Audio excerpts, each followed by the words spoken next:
Nattika S N trust higher secondary സ്കൂളിൽ വാർഷികാഘോഷവും edu ഫെസ്റ്റും നടന്നു. ശാസ്ത്രജ്ഞൻ ഡോക്ടർ ആർ രാജേഷ് ഉദ്ഘാടനം ചെയ്തു. വാർഷിക ദിനവും എഡ്യൂക്കേഷൻ ഫെസ്റ്റും ഉദ്ഘാടനം നിർവഹിക്കാൻ എന്നെ ഇവിടെ ക്ഷണിച്ചതിന് എൻ്റെ ഹൃദയം നിറഞ്ഞ നന്ദി അറിയിച്ചുകൊള്ളുന്നു. ഈ സ്കൂള് എല്ലാ മേഖലയിലും നല്ലവണ്ണം പ്രവർത്തിക്കുന്നു എന്നുള്ളത് എൻ്റെ ക്ലാസ്മേറ്റായ ബിനിയുടെ വാട്സപ്പ് സ്റ്റേറ്റസിലൊക്കെ ഞാൻ എപ്പോഴും കാണുന്നതാണ്.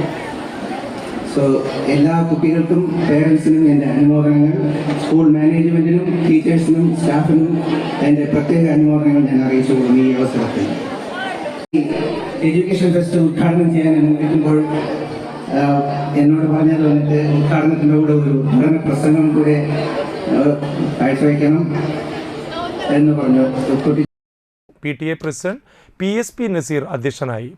പാഠ്യേതര വിഷയങ്ങളിൽ മികവ് തെളിയിച്ച വിദ്യാർത്ഥികളെ school local manager PK Prasannan അനുമോദിച്ചു.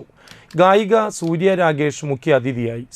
School principal Jaya Bini GSB, headmistress Minija R, വികസന സമിതി chairman CS Manikandan, Prince Madanan, Chinnalal, Janna Fathima, Raghuraman master എന്നിവർ സംസാരിച്ചു. തുടർന്ന് വിദ്യാർത്ഥികളുടെ വിവിധ കലാപരിപാടികളും അരങ്ങേറി.